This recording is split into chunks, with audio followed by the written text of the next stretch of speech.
Hey Gipsters, thank you for persevering through a lot of the tests today. I know that I have much gratitude for your grit, and I thank you so much. We're getting into the next unit, and the really cool thing about this unit is it's almost like solving puzzles, and I kind of like puzzles, and hopefully you do as well. So we're going to learn how to solve equations the real algebra way, okay? So I want you to think that there is a balance beam and there's a fulcrum that represents an equal sign. All right? And inside of a box, there is something that weighs the same as an elephant. Now, in algebra, we can predict that the box that doesn't weigh anything has an elephant in it. This says so. So x is equal to an elephant. So we know that inside of that box there is an elephant, which is pretty cool. If there was a 5 instead of an elephant, we could predict that the 5 is in place of the x. Okay? The goal of algebra is to get all of the x's on one side and all of the numbers on the other. So let me show you an example. So we have two examples. In both examples, there's a correct, or in one of the examples it's correct and one of them is wrong. Which side do you think is correct? You should have said that this one is correct, the right side, or the left side. The goal is met in the first one because all of the x's are on one side and all of the numbers on the other. But on the second example, there's actually an x that's on the wrong side that needs to be fixed before I can say that the goal is met. And I'm going to teach you the skills of how to change that so it's on the other side. All right? The second goal after you've done this goal is that you have to figure out what only one x is equal to. So let's look at this example. Right now, this is telling me that 3 x boxes weighs -6. And the goal is to figure out what each box weighs. So if I separate these, or I divide these into 3 groups, 1, 2, 3, that would mean I'd have to divide the other side into 3 groups, 1, 2, 3. And if I were to match these up, I could say that one of the x's is equal to -2.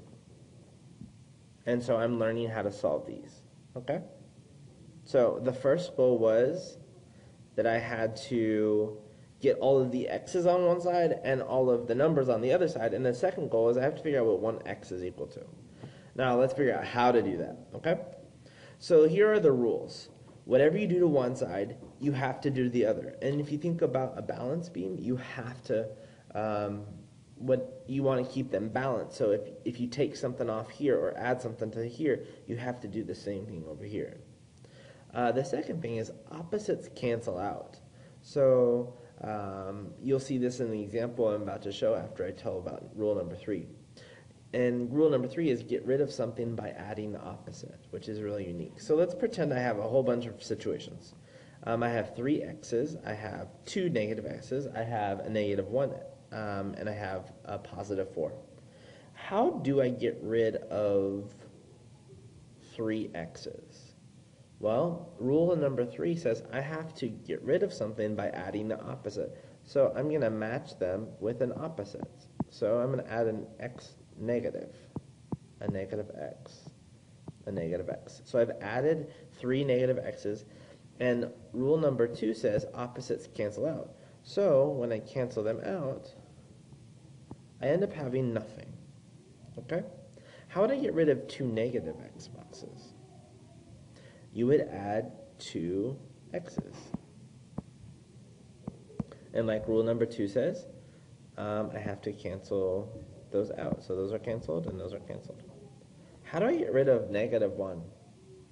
Well, you just put a +1 and those cancel out. How do you get rid of +4? Well, you just add -4s. Okay? All right, so I'm going to give you 2 examples. This is our first one. Our first goal is we need to get all the x's on one side We need to get all the x's on one side, and we need to get all the numbers on the other side. Okay, so remember that is our first goal. All right, I noticed that there's x's on both sides, so I need to figure out how to get rid of x's on one of the sides. So I'm going to focus on the one that has less. So how do I get rid of two x's? Well, I have to add two negative x's.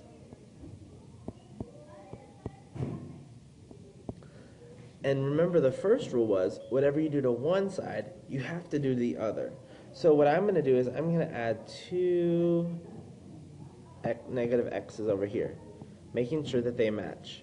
All right, so when that happens, I get to cancel out this from this side of the equation, which means I get to cancel out this from the equation, and I get to cancel out this from the equation, and I cancel out this from the equation. So now I'm left with three x's on this side, and I have no more x's on this side. So the goal is almost met because I need to now get rid of these. All right? So let's get rid of them. How do you get rid of negative 4? Well, you just add positive 4. So plus 1, plus 1, plus 1, plus 1. And whenever you do to one side, you have to do to the other. So I'm going to add 4 positives. 1, 2, 3, 4. So that's plus 1, plus 1, plus 1, plus 1.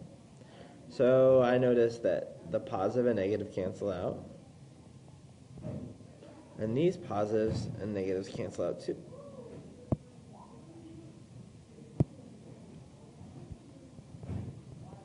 So I'm left with 3 x's on this side and negative 6 on this side. So what I now need to do is start on my second goal. I need to figure out what only one x is equal to.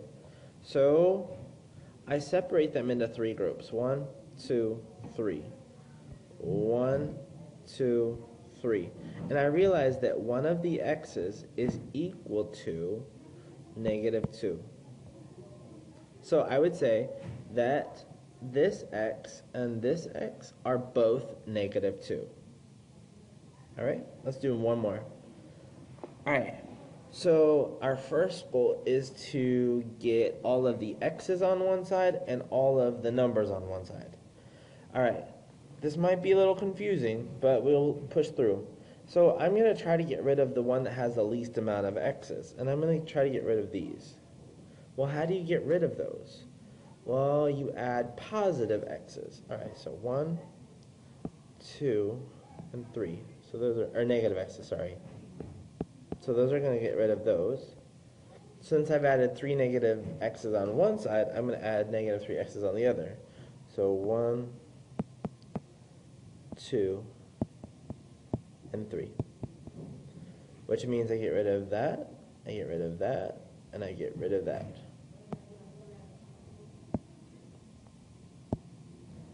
Alright, so I have 6 positives on this side, and I have 4 x's and negative 6 on the other side. Well, since this side is reserved for the x's, I need to get rid of all of these negative 1s. Or at least, yeah, I need to get rid of all these negative 1s. So the way I get rid of them is adding by positive 1s. So positive 1, positive 1, positive 1, positive 1, positive 1, and positive 1. Now, since I did it to that side, I have to do it to this side. So 1, 2, 3, 4, 5, 6. So positive 1, positive 1, positive 1, positive 1, positive 1, positive 1. Okay, those cancel each other out. Those cancel each other out. Those cancel each other out. Those cancel each other out. Those cancel each other out. Those cancel each other out.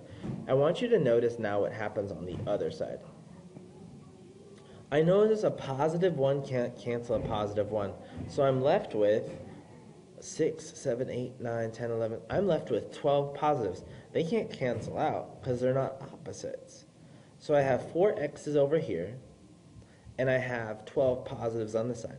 Now we can start our second goal. And our second goal is that we need to separate them into equal groups. So 1, 2, 3, 4. All right? And I need to separate the other side into 4 groups.